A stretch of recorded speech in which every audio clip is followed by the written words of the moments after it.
Live from Nasrec right here in Johannesburg. This is the venue for the ANC National Policy Conference. It is officially day 3. Of course, delegates wrapping up commissions where they had debated policy, which will only be adopted, of course, later on in the year. Good to have you. Morning, partner. Morning. I'm Gareth Edwards. We're getting a little bit warmer here at Nasrec. You would have seen our studio there. We're just a couple of meters away from the plenary sessions, or where they have been held, and also not too far away from where the President is going to be giving their closing address later today, just after 12 o'clock. Right. Of course, you can expect that live here on eNCA. So there's a lot to unpack as far as what has been discussed. But as we go across to Siphamandla Goge, senior reporter for us here at Nasrec as well, just a little way from where we are currently.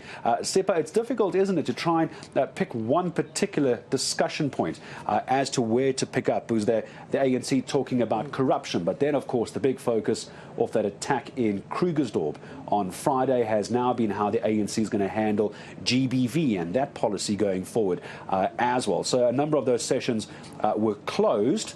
But where would you like to pick up as far as what we're expecting the President to focus on? What's the first few lines, do you think, Sipa, from the President today? He will have to say we need to revive our sluggish economic growth. We need to ensure that we create a conducive environment for the economy to grow, so that it will solve the majority of socio-economic challenges that are plaguing South Africa right now. Because without economic growth, there is nothing that you can do. For you to solve the Eskom challenge and the energy crisis, you need to have a stable, growing economy. And currently in South Africa, no matter what policy you implement, without economic growth, which will address poverty, inequality and unemployment, you will never win the battle. And we expect the President to touch on a number of issues that have been discussed by the commissions. A number of commissions have said, I think they are ranging from economic transformation, social transformation, education, health, communication, battle of ideas, excuse me, the issue of culture as well. So the President will have to narrow it down, to simplify it, what it means for South Africans, why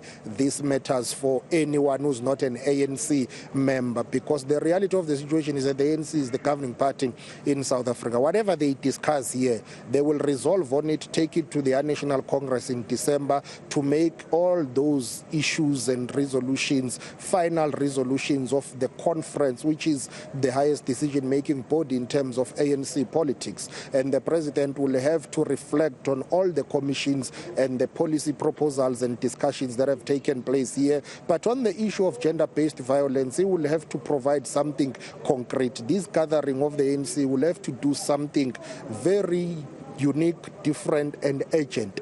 This scourge of gender-based violence, the country is under siege. Women of South Africa are under siege. They are being killed by men. And there have been a lot of, talking, but no action. And I guess it comes back to the issue of safety, peace and stability within the country. If you locate it within the broader context of ANC policy discussion documents, the President will have to link the issue of gender-based violence and femicide with a conducive environment. Remember when the ANC was campaigning to come into power and lead South Africa, they promised a safe environment. Even the Yamash talk about document Freedom Charter, talks about comfort, the issue of safety. But if you look at the composition and the structure of the South African society, it's not what the ANC said they wanted when they said they were ready to govern. They did not anticipate the situation where they will govern a society plagued by violent crime, be it gender-based violence, femicide, or just violent crime. As we speak, yesterday, a number of people were gunned down in a tavern in KwaZulu-Natal. It's a continuation of what has been happening. If you look at the murder rate in South Africa, it's as if the country is a war zone. In fact, even countries that are plagued by war do not have the highest rate of murder as South Africa has. So the ANC will need to be serious about what kind of society it wants. Is it a society plagued by violent crime, by corruption, unemployment, poverty and inequality, a society that has been discussed or rather described by international organizations such as the World Bank as the most unequal society in the world? So the President will need to be simple in crafting his closing address, taking into account what has been discussed. But most importantly, if you have this widening gap between the rich and the poor, hence the issue of the 350 rands grants, which falls within the Social Transformation Committee of the ANC. That's something that this Congress or this conference will need to resolve moving forward. What will be the policy of the ANC when it comes to that grant? Where will the money come from? How will the fiscus afford it? But let's take a listen to what Lindiwe Sisulu, who chairs the subcommittee on social transformation, had to say about some of the policy discussions that include that grant. We were the committee that actually made it possible for us to provide our people during the lockdown in COVID with the 350 rands as an interim measure for their sustainability. And we realized as we were discussing this matter that it was possible to go beyond that and deal with the basic income grant. We had several meetings with Treasury to see whether or not it is possible within the limited resources that we have to introduce this right now, or whether perhaps we might want to continue with the 350 for a particular period of time. This is something that is still on the table.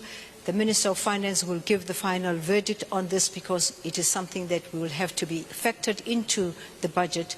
And I think that when he gave a briefing a few days ago, he did indicate that this was on the table, and he is trying to work out how we get around making sure that we can have this as an ongoing and sustainable method of ensuring that those people who have no access to any resources whatsoever or any other means will be supported by the state.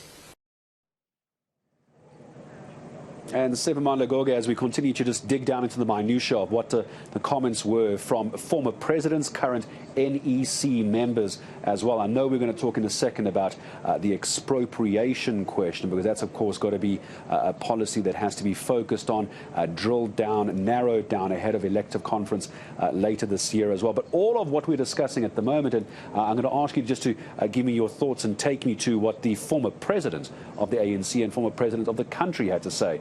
Siphamandla as well. Everything we're discussing has to be done, but it has to be done off the critique and the criticism that, according to Thabo Mbeki, has to be done by an ANC that is now at its weakest point. A sentiment echoed as well by Paul Mashatile. Indeed, a sentiment that has been there for the longest time. I think many people have been complaining about the current state of the ANC as an organization. Even the party president, Cyril Ramaphosa, when he was opening this national policy conference of the ANC, I think on Friday, that's the point that he made, that the ANC is currently going through difficult challenges. The party is at its weakest point as we speak, but this is a governing party that needs to uplift the lives of South Africans. You know, its employees are deployed to government to change the status quo in the country. If you look at the structure of the economy, it has not been transformed. It continues to benefit the few. Former President Thabo Mbeki very critical about the current state of the organization. Remember, this is the man who's been calling on the ANC to do something about the quality of its membership. He has been quoted in the past making utterances such as better few but better. He is of the view that the ANC might have made a mistake when it opened up and recruited more people. It even recruited dodgy characters and people who had evil intentions, if we can call it that, people who saw an opportunity for them to advance their careers, business opportunities, political ambitions by joining the ANC, not necessarily to serve the people of South Africa and the ANC, which has always described itself as a political vehicle towards better life for all in South Africa. So former President Thabo Mbeki very critical on the current state of the ANC, saying the party, while it is under pressure, it does not have enough time to do all the things that he had set out to do, but it needs to cleanse itself. It needs to ensure that it's got quality members. The branches of the ANC are functioning. Then let's talk about this issue as well. We're going to hear from Mamaloko Kubai in a moment when the question around expropriation once again comes up. It's again something we've heard at provincial level, at national level, but it's at this weekend, the policy conference, isn't it, Sipha, that some kind of resolution needs to come into play as to how they're going to take the expropriation question forward.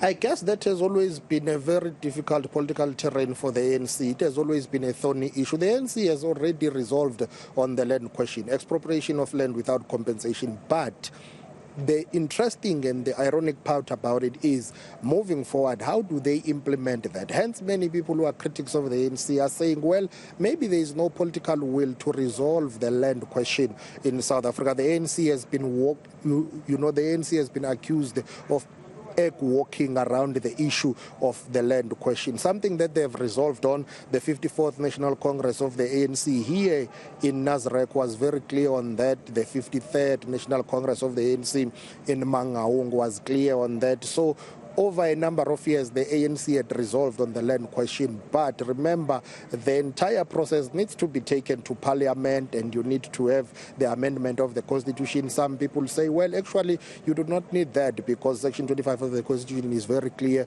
when it comes to the land question. So you just need political will. The ANC needs to be decisive on the issue. Coming to this National Policy Conference, some provinces of the ANC, including KwaZulu-Natal, Limpopo, Mpumalanga, and others, have been very clear on the land question to say we need to move with speed in implementing the resolutions of the ANC on the land question. You know, the chairperson of Economic Transformation Subcommittee of the ANC, Mamoloko Kupai, saying the ANC has not abandoned the land question and the land resolution. They will continue with it, but it's very difficult for the party. It seems as if there is too much contestation within and outside of the ANC in terms of how this land expropriation without compensation should be undertaken. But let's take a listen to what Mamoloko Kubai had to say.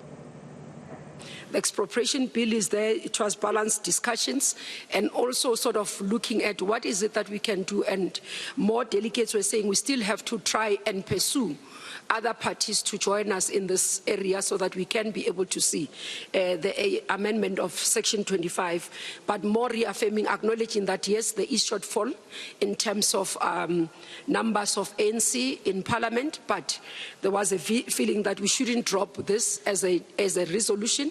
We must reaffirm it, but also agree that there is a need for more engagement and consultation, but trying to pursue others to join us on this area and in the manner that we approach it, be strategic and see where areas that we can be able to bring other people in.